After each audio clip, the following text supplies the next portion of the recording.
ঘোড়া জল 1.5 মণ দুধ শ্রীরামপুরের মহেশের জগন্নাথে স্নান করেন। রথযাত্রার দিন গোনা শুরু হয়ে গেল ঠাকুরের স্নানযাত্রার মধ্যে দিয়ে। 629 বর্ষে এবার প্রথম মহেশের রথ স্নানযাত্রা উৎসব। সকালে জগন্নাথ দেবকে বের করে স্নানযাত্রায় নিয়ে যাওয়া হয়। শুরু হয় স্নানযাত্রা উৎসব। স্নানের পিড়িতে মাঠে অগণিত ভক্তের সমাবেশ ঘটে। রীতি অনুযায়ী স্নান মঞ্চে 28 ঘড়া জল 1.5 মণ দুধ দিয়ে স্নান করানো হয় জগন্নাথ, বলরাম, সুভদ্রাকে। মনে করা হয় ওই পরিমাণ দুধ গঙ্গার জল দিয়ে 3 বার দেবতার জ্বর আসে। মন্দির বন্ধ থাকে এবং সেবা শুশ্রূষার পরে কবিরাজের পাচনকে তারা সুস্থ হন। সোজা রথের দিন রথে চেপেই 3 দেবতাকে জগন্নাথের মাসির বাড়ি নিয়ে যাওয়া হয়। 24 ঘন্টা ইন্ডিয়া টিভির প্রতিনিধি শুভ ঘোষের বিশেষ প্রতিবেদন।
যারা পুজোর লাইনে দাঁড়িয়ে আছে তাদেরকে উপরে ওঠার জন্য সুযোগ করে দেওয়া হয়।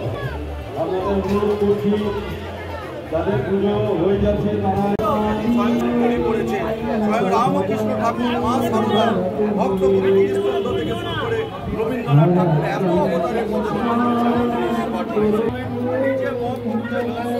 আপনারা এই কিন্তু আমরা পাল্টানো হয় না। এমনিতে যেমন 12 বছর পর নবকলেবর হয়ে যায়, আষাঢ় মাস 15 মাস হবে নবকলেবর হয়, আমাদের এই জগন্নাথ মহাপ্রভুর মূর্তি পাল্টানো হয় না। সেই 629তম জগন্নাথ বিভু পরমের এমন দয়ার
আজকে যে স্নানযাত্রা অনুষ্ঠিত হচ্ছে সেইটা নিয়ে খুব জয় জগন্নাথ।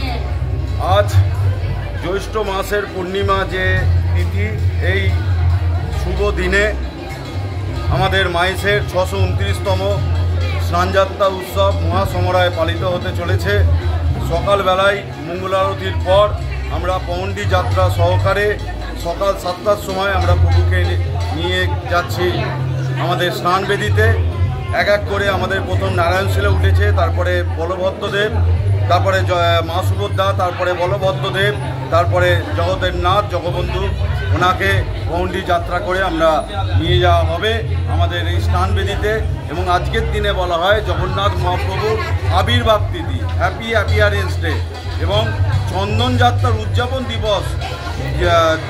গতকাল পর্যন্ত আমাদের চন্দন লেপন করা হয়েছে, যে অক্ষয় তৃতীয়া চন্দন যাত্রা উৎসবের হচ্ছে উদযাপন দিবস।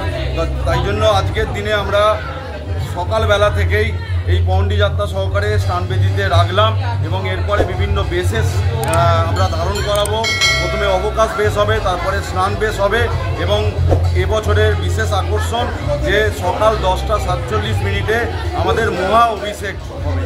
এই মহা অভিষেক 108 দ্রব্য দ্বারা বিভিন্ন তীর্থের জল থেকে শুরু করে পঞ্চগব্য পঞ্চমৃতেও বিভিন্ন তৈল দ্বারা এবং রত্ন দকায়, পুষ্প দকায়, ধাতু দকায় এবং বিভিন্ন ঔষধি দ্বারা বিভিন্ন মৃত্তিকা, দ্বাদশ মৃত্তিকা দ্বারা আমরা মহাপ্রভুকে মহা অভিষেক করব এবং দুপুর 12:10 আমাদের মহাযোগের পুণ্য স্নান অনুষ্ঠিত হবে এবং তারপরেই মহাপ্রভু গজবেশে উনি ধারণ করবেন। আজকে আপনারা দেখছেন 24 ঘন্টা ইন্ডিয়া টিভি, সর্বদা সবার পাশে সবার মাঝে। আজ এ পর্যন্ত। সঙ্গে রাখুন 24 ঘন্টা ইন্ডিয়া টিভি। দেখতে থাকুন সব জেলার সব খবর সবার আগে 24 ঘন্টা ইন্ডিয়া টিভির পর্দায়। নমস্কার।